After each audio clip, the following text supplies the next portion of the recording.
Hello बच्चों, welcome once again to my YouTube chemistry channel amazing chemistry classes. तो ये video second part है solution chapter का for class 12th। इसमें आज हम लोग स्टार्ट करने वाले हैं हेनरीज लॉ के साथ। फर्स्ट वीडियो आप लोगों ने आई होप देखा होगा, जिसमें मैंने इनिशियली कंसंट्रेशन टर्म्स, आपका wait percentage, weight by weight, mass by volume और पीपीएम पार्ट्स पर मिलियन कंसंट्रेशन बेसिकली टर्म्स मैंने कुछ डिस्क्राइब किया था, एंड उसमें मोलैरिटी के बारे में। तो आज हम लोग फर्स्ट स्टार्ट करने जा रहे हैं that what is the impact of pressure on the solubility of gas in terms of Henry's law. तो बेसिकली हेनरी एक लॉ है जिसने इसके बारे में बताया, जैसे कि आप लोग देख पा रहे होंगे, there are two jars in which one we have applied higher pressure. So how it impacts, or the effect of pressure applied on the solubility of a gas. So the solubility of a gas in a liquid is proportional to the pressure of the gas over the solution. जितना ज़्यादा pressure apply करेंगे the solubility of gas increases. So what is Henry's law in terms of partial pressure and the mole fraction? The partial pressure of a gas in a vapor phase. तो gas में कैसे होगा, vapour pressure vapour phase में होगा हमारे gas particles is proportional to the mole fraction of the gas. So this is known as Henry's law, where P is equal to KH, where KH is Henry's constant बोलते हैं हम KH को denoted, और X mole fraction, जो मैंने last time already मोल fraction को बहुत detail में डिस्क्राइब किया हुआ है. इनकेस आप लोगों ने अगर नहीं देखा है तो मेरी प्रीवियस वीडियो को पहले देख लीजिए, सो दैट कि आपका कॉन्सेप्ट क्लियर हो जाएगा about the mole fraction. On the right hand side, as you can see, there is a block, and from the top side the pressure is applied. Top side से pressure लगाया जा रहा है. So gas at the low pressure and liquid solvent at the bottom phase. So what happened in the empty space where there is a gas molecule, when we applied the pressure towards bottom side. So once we applied the pressure, तो क्या होगा, when the gas is compressed, gas molecule enter the liquid more frequently, so more dissolved. So dissolution get increased on increasing the pressure over the liquid. So the gas dissolution gets increased, तो dissolution क्या होगा, बढ़ जाएगा. So this is known as Henry's law, and the pressure is directly proportional to your mole fraction. So as हम लोग सब जानते हैं, यहाँ पे मैंने कुछ एग्जांपल्स दिए, जैसे कि आपके सॉफ्ट ड्रिंक्स है, सभी को पता है, इसमें कार्बन डाइऑक्साइड जब आप ओपन करते हैं शेक करके किसी भी Coca Cola bottle, Thums Up को, so basically what happen, the gas get released out, because of which there is a pressure burst out. So soft drinks containing carbonated water and water with dissolved carbon dioxide, तो क्या होता है, क्योंकि compressed होता है, pressurized रहता है उसमें, तो जैसे आप उसका कैप ओपन करते हो तो carbon dioxide gets liberated out. So the drinks are the bottle with the carbon dioxide pressure greater than 1 atmosphere. So when the bottle is opened, the pressure of carbon dioxide decreases and the solubility of carbon dioxide also decreases according to Henry's law. Therefore, bubbles of carbon dioxide escapes from the solution. So once you open up the bottle, what happens? Whatever the compressed gas which is dissolved, which is in the dissolved form in the solution, it gets liberated out. Okay, now the next one is a vapor pressure of a liquid solution. So what happened? We have to consider a binary solution of two volatile liquids A and B. When taken in a closed vessel, both the components would evaporate eventually and equilibrium would be established between vapor phase and the liquid phase. Let the total vapor pressure at this stage be P total and P and PB. ठीक है, इसमें हमने दो volatile liquid consider किया, liquid A and liquid B, जिनका हमें partial pressure A and B consider किया. So P total pressure, total equal to कितना हो जाएगा, P A plus P B, be the partial pressure, okay, of the two components A and B respectively. These partial pressures are related to the mole fraction. तो इसके respective mole fraction, क्योंकि हम mole fraction को X से denote करते हैं, जैसा कि मैंने प्रीवियस स्लाइड में बोला, तो mole fraction would be X and X B two components के लिए. Okay, so the mixtures of the volatile liquid, यहाँ पे आप देख सकते हो हमने एक सॉल्यूशन ए लिया, एक सॉल्यूशन बी, और बड़े कंटेनर जार के अंदर हमने क्या किया, मिक्स कर दिया दोनों सॉल्यूशन को. सो नेक्स्ट टॉपिक पे आते हैं हम, that is your Rawls law, the most important concept of solution chapter. बच्चों, इस टॉपिक को आप बिल्कुल ऑन टिप्स कर लीजिए. You have to learn it by your heart.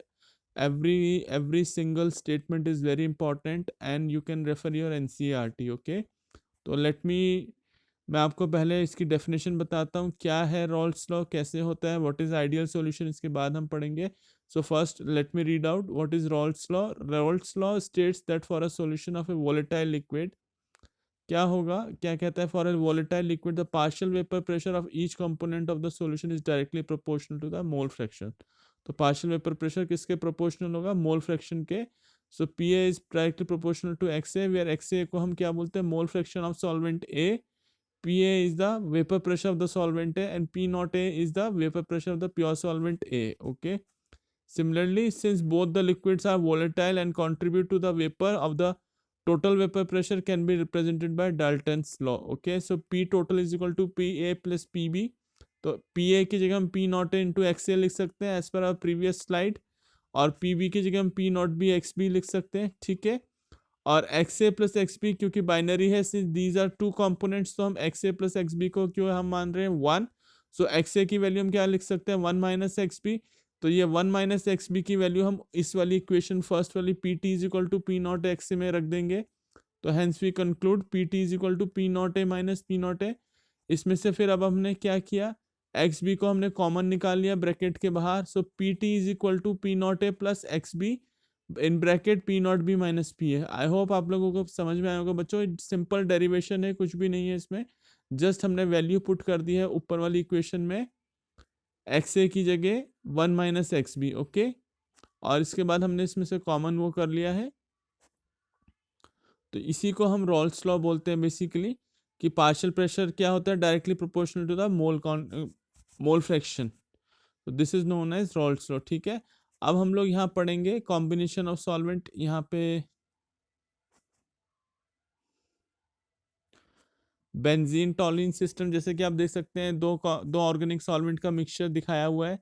तो इसमें डिफरेंट प्रेशर पे first component is benzene and second is toluene. So at 384 torr and 133 torr. Okay. So Raoult's law as a special case of Henry's law को हम किस तरह से Rawls law ने क्या किया है, एक स्पेशल केस है किसका, हेनरीज लॉ का. एज पर हेनरी लॉ क्या था, P is equal to K H into X, जहाँ पे के एच क्या था हमारा हेनरीज लॉ कांस्टेंट, और रॉल्स लॉ ने क्या बोला, P is equal to P naught into X. Okay. So हम दोनों को इक्वल रख सकते हैं बिकॉज P की ही दोनों वैल्यू है. So this Raoult's law become a special case of the Henry's law when K H becomes equal to P naught. Okay. अगर के एच किसके बराबर हो जाता है, पी नॉट के, so the Henry's law become the Rawls law. So vapour pressure of a solution of A solids in liquid. Okay. तो left hand side में आप देख सकते हैं जार के अंदर हमने प्योर सॉल्वेंट लिया है, और राइट हैंड साइड के अंदर हमने 1 मोल सॉल्यूट के उसका डाल दिए हैं प्योर सॉल्वेंट के अंदर. All right. तो vapour pressure of a solution is lower than that of the solvent. तो सॉल्वेंट से कम हो जाएगा vapour pressure of a solution. So Raoult's law in its general form can be stated as for any solution that the partial vapor pressure of each volatile component in the solution is directly proportional to the mole fraction. Okay. So बच्चों इसको अभी हम ध्यान से देखेंगे, बहुत important concept है. Vapour pressure of a solution, किसी भी सॉल्यूशन के अंदर क्या है, जो सॉलिड है हमारे, जैसा कि मैंने फर्स्ट टाइम आपको बताया था, सॉल्यूशन के अंदर दो कंपोनेंट होते हैं. जो लेस में है, लेस अमाउंट में, उसको हम सॉल्यूट बोलते हैं. जो मोर अमाउंट में, उसको हम सॉल्वेंट बोलेंगे. Solvent will always be in liquid phase generally, और जो सॉलिड होगा वो हमारा सॉल्यूट होगा. तो क्या बोल रहे हैं, when the solute is non volatile. Solute कैसा है हमारा, नॉन वॉलेटाइल है, इवेपोरेट नहीं होगा रखने पे. Only the solvent molecules are present in the vapour phase. तो सॉल्वेंट क्या हमारा, लिक्विड है, so it has to be volatile. तो वेपर फेज में क्या रहेगा, ओनली सॉल्वेंट ही रहेगा, and it will contribute to the vapor pressure. Okay. So let P1 be the vapor pressure of the solvent. Okay. And X1 be its mole fraction. तो P1 is directly proportional to X1, और proportionality का sign हटेगा तो constant आ जाएगा. So P1 would be equal to P1 naught into X1. So there will be a plot between the vapor pressure and the mole fraction of the solvent is linear. तो कैसा होगा plot अगर हम करेंगे तो it would be linear. देख सकते हो बच्चों, आपके y एक्सिस पे हमने वेपर प्रेशर लिया, और x एक्सिस में हमने मोल फ्रैक्शन ऑफ द सॉल्वेंट लिया है. तो अगर हम प्लॉट करते हैं इसके बीच में, तो क्या आ रहा है, जो vapour pressure of the pure solvent होगा वो कहाँ पे होगा, at the top. Okay. So what is ideal solution and what is non ideal solution. अब नेक्स्ट टॉपिक पे आ गया है. तो बच्चों अभी तक हम लोगों ने क्या क्या पढ़ लिया है, हेनरीज लॉ क्लियर है आई वुड से, और हमने रॉल्ट्स लॉ कर लिया. Now moving on to the next topic, again very important, that is the ideal and non ideal solution. तो आइडियल सॉल्यूशन कौन से होंगे? जो हमारे रोल्स लॉ को ओबे करेंगे, that can be considered as ideal solution, और नॉन आइडियल जो उनको फॉलो नहीं करेंगे या ओबे नहीं करेंगे. सो जो लिखा हुआ है यहाँ पे, the solution which obeys the roles law over the entire range of concentration are known as ideal solution. All right, so the ideal solution have two other important properties. That is, first one is the enthalpy of mixing of the pure component to form the solution. जब दो component mix होके solution बनेगा तो उसकी enthalpy क्या होनी चाहिए? It has to be zero and the volume of mixing is also zero. So delta H enthalpy को हम represent करते हैं H से. So the delta H mix should be equal to zero and delta V mix also, volume of mixing should also be equal to zero. So this is the case for the ideal solution. So in pure component, the intermolecular attractive interaction will be of two types, or will be of types AA type pure होगा, AA and BB. Whereas in the binary, अगर binary क्योंकि composition दो अलग अलग components mix हो गए तो कैसा होगा? The interaction, the two interaction AB type of the interaction will be also be present. And if the intermolecular attractive forces between the AA and BB are equal, nearly equal, these between AB, this lead to the formation of ideal solution. आया आपको समझ में आएगा बच्चों? इसमें दो components की बात की है, ए और बी की.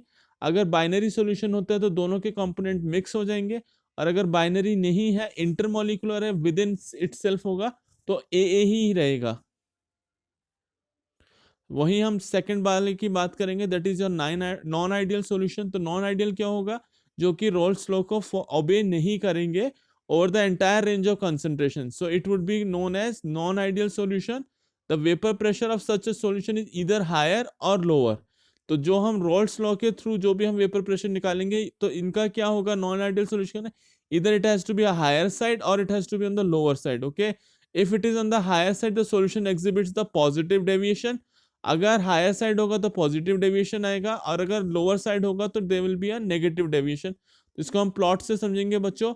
जस्ट स्टेटमेंट है, ये आपके एनसीईआरटी में भी दिया, you guys can write down also, that in case of positive deviation from the roles law, the AB interaction are weaker than those of the between pure component AA or BB, and in this case the intermolecular attractive forces between the solute solvent molecules are weaker than those between the solute solute and solvent solvent. In case में क्या होगा? Solid solid और solvent solvent से कम होगा, weaker होगा. ठीक है, weaker than those of the solute solute and solvent solvent. तो this means that in such a solution molecules of A और B will find it easier to escape. तो इन केसेस में क्या होगा? easily escape out की tendency रहेगी pure state में, and this will increase the vapor pressure. So क्या करेगा? बेसिकली इसकी वजह से क्या होगा? वेपर प्रेशर ऑटोमेटिकली इंक्रीज हो जाएगा and it results in the positive deviation. Whereas अगर हम नॉन आइडियल सॉल्यूशन की बात करेंगे, जैसे कि यहाँ पे मैंने कुछ एग्जांपल्स दिए, आप लोग देख सकते हो बच्चों. द नॉन आइडियल में क्या लिखा हुआ है? The solute and solvent interaction are different than those of the solute solute and solvent solvent in non ideal situation. In non ideal solutions the table यहाँ पे summary of the behaviour of various types of solution. तो यहाँ पे different types of solution, और यहाँ पे left hand side में हमने क्या डिस्कस किया है? The interactive forces between solute A and solvent B. तो द इंटरेक्शन बिटवीन ए और B that is equal to A B. Okay, so ये हमारे डिफरेंट कॉम्बिनेशंस हैं, जिसमें हमारी delta H that is the enthalpy of the solution. Change in enthalpy of solution is zero. First case में zero, second में negative और exothermic, and the third one is positive और endothermic. So the deviation from the roles law, first one is ideal solution होगा हमारे लिए. Okay, second one is negative deviation होगा, third one में हमारा positive होगा. And the example for this is for ideal solution, benzene toluene is the ideal solution, for which shows the negative deviation from the Raoult's law is the combination of the solution of acetone and water, and for the positive deviation the example would be ethanol and hexane. So these do not obey the Raoult's law. Okay, so for non ideal solution, ideal solution के लिए हमने क्या बोला था? delta H should be equal to zero, that is enthalpy equal to zero, and delta V mixing would be equal to zero. और similarly non ideal solution के लिए क्या होगा? नॉन आइडियल सॉल्यूशन के लिए उसका उल्टा होगा, that is delta H should not be equal to zero and delta V is not equal to zero. So बच्चों ये बहुत ही इंपॉर्टेंट है, आप लोग इसका स्नैपशॉट ले सकते हैं.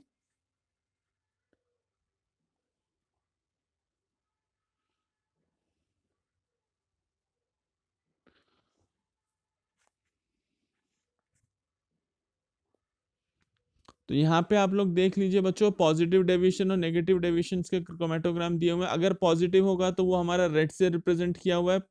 So for a solution showing the positive deviation, delta H should be greater than zero and delta we mixing will always be greater than zero. So pressure of PS should be greater than the P ideal in case of positive deviation, and in case of negative deviation क्या होगा, ये तो हमारा ideal जो हमारा black से represent कर रहा है. अब PT क्या है हमारा, ये जो हमारा पॉजिटिव डेविएशन दिखाएगा. So pressure would be basically, ये एक हमारा ग्राफ है between the pressure and the mole fraction. Okay, so when there will be a positive deviation that is represented by red line जो अपर साइड है on the left hand side. When we talk about the negative deviation, so the graph would be given on your right hand side. Okay, I hope आप लोगों को clear होंगे concept बच्चों. जैसे कि मैंने आपको स्टार्टिंग में बताया था, अगर नॉन आइडियल हो गया तो delta H mixing and delta V mix would not be equal to zero, जो कि हमारा आइडियल कंडीशन होता है. It is your ideal solution. और नॉन आइडियल सॉल्यूशन में ये हमारा इधर ग्रेटर देन होगा और लेस देन होगा. अगर ग्रेटर देन जीरो है then it will be considered as positive deviation. If it is less than zero then it will be negative deviation. और इसका आपका दोनों का ग्राफ्स आपके सामने गिवन है. The graph between the pressure and mole fraction. Pressure is on the y-axis and mole fraction is on the x-axis. Now moving on to the next topic, again very important, that is your azeotropic mixture. Azeotropic mixtures कैसे होते हैं? When there is a combination of two solvent. तो let me read out, मैं पहले पढ़ता हूँ आपके लिए definition. Some liquids on mixing from azeotropes which are binary mixtures having the same composition in liquid and vapor phase and boil at a constant temperature. In such cases it is not possible to separate the components by fractional distillation. जैसे मैंने अपनी separate video डाली हुई है बच्चों, जिसमें मैंने liquid separation, organic solvents और organic compound which are liquid in nature, उनका सेपरेशन कैसे करते हैं on the basis of fractional distillation का उस पर सेपरेट दिया हुआ है. सिमिलरली वही कॉन्सेप्ट यहाँ पे दिया हुआ है कि दे आर सर्टेन सॉल्वेंट जो कि सिंपल फ्रैक्शनल डिस्टिलेशन से सेपरेट नहीं किए जा सकते अगर कोई हमारा मिक्सचर ऑफ सॉल्वेंट्स का कॉम्बिनेशन है सॉल्यूशन में. So these are the two types of azeotropes, that is known as minimum boiling azeotrope or maximum boiling azeotrope, and the solution which shows a large positive deviation from the Raoult's law form a minimum boiling point azeotrope at a specific composition. All right. Now the almost the last topic of this chapter, that is colligative properties. So the colligative properties are the properties of a liquid that change when a solute is added. जब क्या होगा, तो basically colligative properties are depend on the solute particles and it gets change. So the magnitude of the change depend on the number of solute particles. कितना हमने solute particles add किए उसके अंदर, इसके ऊपर हमारी कॉलिगेटिव प्रॉपर्टी डिपेंड करेगी in the solution, but not on the nature. So it will not be depending upon the nature of the solute, but actually it will depend, किसके ऊपर depend करेगा, ये number of solute particle that get dissolved in the solution. So the colligative properties are dependent or proportional to the amount of or the quantity of the number of solute of the solute particles.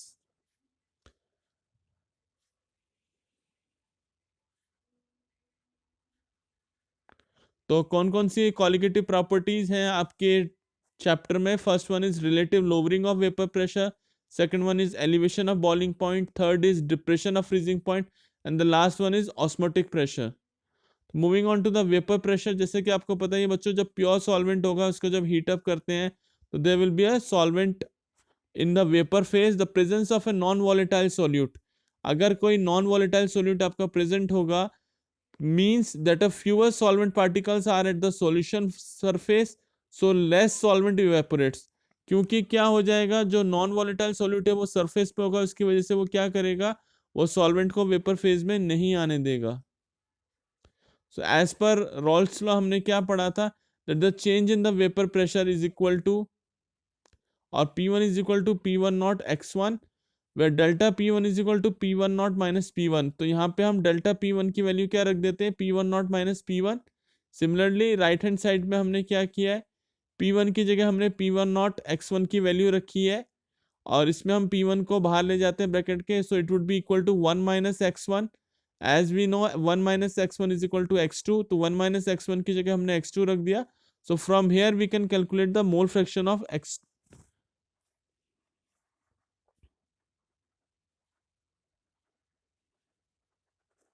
So here you guys can see x2, that is mole fraction, is equal to n2 upon mole fraction of n2 divided by total mole fraction, that is n1 plus n2. Similarly हमने x2 की जगह हमने value रख दी p1 not minus P one upon P not, और right hand side में हमारा n2 upon n1 plus n2, और हमें पता है n2 अपॉन n1 के इसलिए हम यूज कर रहे हैं for a dilute solution where n2 is almost negligible. तो n2 की जगह हमने क्या रख दिया, mole fraction is equal to weight upon molecular weight, तो वही हमने W2 अपॉन M2 रखा है। सिमिलरली नीचे भी W1 upon M1, where W1 and W2 को हम क्या क्या शो कर रहे हैं, these are the masses, and M1 and M2 are the molecular weight और molecular masses of the solvent and the solute respectively. So now the next one is elevation of boiling point. So elevation of boiling point को हम represent करते हैं delta TB से। तो delta TB is equal to boiling point of a solution minus boiling point of a solvent, pure solvent, and delta TB depends upon the molality, it is directly proportional to molality। and अगर हम directly proportional का symbol हटाएंगे तो यहाँ पे constant आ जाता है which is known as boiling point elevation constant or the molar elevation constant। तो यहाँ हमने elevation in boiling point का formula निकाले, that is delta TB is equal to KB into W2 into 1000 upon W1 into M2, where W2 is the weight of the solute, W1 is the weight of the solute of 1। तो यहाँ से हम M2 की value निकाल सकते हैं। Now moving on to the next topic, that is the change in freezing point। अगर हम किसी भी, आप लोगों को पता होगा बच्चों, जो कोल्ड कंट्रीज हैं, जैसे हम न्यूजीलैंड की बात करें तो वहाँ पे क्या होता है, इथाइलिन ग्लाइकोल को मिक्स किया जाता है to lower down the freezing point of a water. So the freezing point of a solution is lower than that of the pure solvent. जबकि अगर हम बात करें प्योर वाटर हमारा 0 डिग्री पे फ्रीज हो जाएगा, बट अगर उसमें हम लोग इथाइलिन ग्लाइकोल मिला देंगे, so the water will not get freezed out at 0 degree, it will get freezed out but at a lower temperature। so the process of changing the freezing point of a particular liquid is known as change in freezing point by adding some solvent which is miscible in the liquid। so the depression of freezing point is considered as a colligative property, and the formula would be delta TF is equal to delta T naught F minus TF, where T naught F is the freezing point of the pure solvent and TF is the freezing point of a solution, okay, and it is also directly proportional to the molality, or if we remove the proportionality sign, so there has to be a constant which is known as freezing point depression constant or molar depression constant, this is also known as cryoscopic constant। so the formula would be delta TF is equal to KF into W2 into 1000 upon W1 into M2। so if we take M2 into the numerator, delta TF would come into the denominator, so this would be the formula for the molality।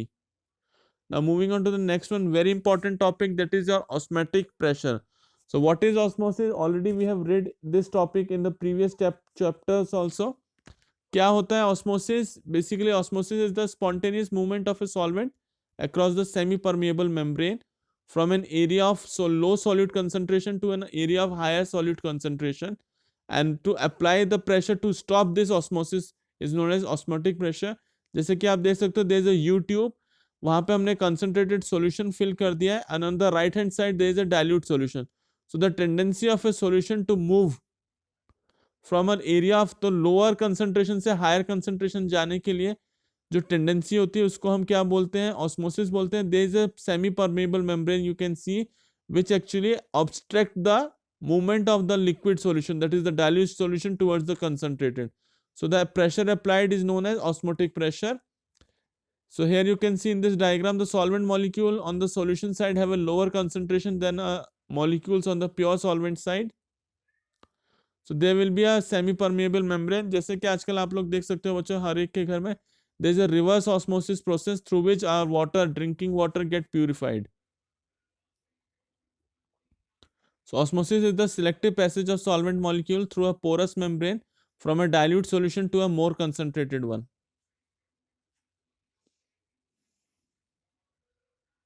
so semi permeable membrane, it actually allows the passage of a solvent molecule but block the passage of the solute molecules। तो solute को रोकेगा, basically जो dissolved solute molecules है, osmotic membrane जो हमारा semi permeable membrane है उसका main work ही वही करता है कि it actually allows the solvent molecules only, that is the liquid part gets moved through it, whereas the solute particles get obstructed by the semi permeable membrane। So there will be a pressure applied which is known as osmotic pressure required to stop the osmosis.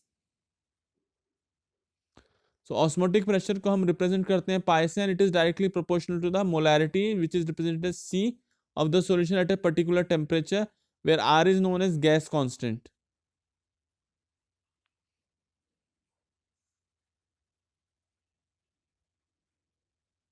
So the measurement of osmotic pressure is widely used to determine the molar masses of a proteins, because proteins, polymers, these are the bulky molecules. These are made up of multiple amino acid and monomer chains or other macromolecules. So the two solution having the same osmotic pressure at a given temperature is known as isotonic solution. बच्चों ये definitions कई बार MCQ में पूछी जा सकती है that what is isotonic solutions. So these are the solutions which are having the same osmotic pressure at a given temperature. Now moving on to the next topic, that is your how your blood cells get affected when it is keeping in a hypertonic solution और in a saline solution. क्या होगा इसमें different conditions में. सो अगर हम लोग blood cells को किस में रखते हैं, एक आइसोटोनिक सॉल्यूशन में, that is 0.9% mass by volume. So it is called normal saline solution. The net movement of water and it out in and out of the cell is zero because the concentration of solute inside and outside the cell. Because क्या है, concentration दोनों में same है, so there is no shrinking and there is no movement of water inside the molecule because the concentration is same as that of the blood cells. Whereas when we are keeping the blood cells in the hypertonic solution, it gets shrinked out and the what we say, हम क्या कह सकते हैं, there is a net flow of water out. Cell में से सारा पानी बाहर निकल जाएगा. श्रिंकिंग होगी जब हम इसको हाइपरटोनिक में रखेंगे, और जब हम हाइपोटोनिक में रखेंगे तो सेल्स क्या हो जाएगा, स्वेल अप हो जाएगा, क्योंकि बाहर के सॉल्यूशन की कंसंट्रेशन कम है तो वो सेल के अंदर जाएगा और उसको स्वेल अप कर देगा. वेयरएज हमने रिवर्स ऑस्मोसिस, मैंने ऑलरेडी आपको बताया, आजकल हम लोग घर में जो वाटर के प्यूरिफाई करते हैं वहां पे एक मेम्ब्रेन लगे होते हैं. There is a pressure applied through a pump through which through this membrane the water get purified, all the dissolved solids and unwanted particles get removed out by a membrane, and we get ultimately the pure water. So the direction of osmosis can be reversed if a pressure larger than the osmotic pressure is applied to a solution site, and that is now the pure solvent flows out of the solution through the semi-permeable membrane, and this phenomena is known as reverse osmosis, and it is of great practical utility because the reverse osmosis is in used to desalination. Sea water के अंदर हमारा different types of magnesium chloride, sodium chloride, potassium chloride, different salts present होते हैं, तो उसको desalinated करने के लिए, that is to remove the solid solute particles और सलाइन जितने होते हैं उसको रिमूव कर देते हैं. And when the pressure more than the osmotic pressure is applied, pure water is squeezed throughout the sea water through the membrane, and the pressure required for the reverse osmosis is quite high. Now the next topic is abnormal molar masses. बच्चों ये just मैं brief आपको बता रहा हूँ, rest हम लोग ये नेक्स्ट वीडियो में पढ़ेंगे. So what is abnormal molar mass?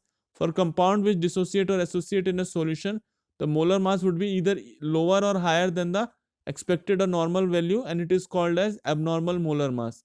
Example is sodium chloride or potassium chloride. The value would be about half. For the acetic acid which associate, the value will be twice. तो इसके बारे में मैं in detail आपसे next video में discuss करूंगा. हमारे पास सिर्फ 2-3 टॉपिक्स ही और रह गए इसमें. मैक्सिमम मैंने कवर कर दिया. लास्ट टॉपिक रहेगा हमारा वेंट हॉफ फैक्टर का. तो thank you so much. I think I have covered up most of the topic from the solution chapter. Do like, share and subscribe my channel. Thank you.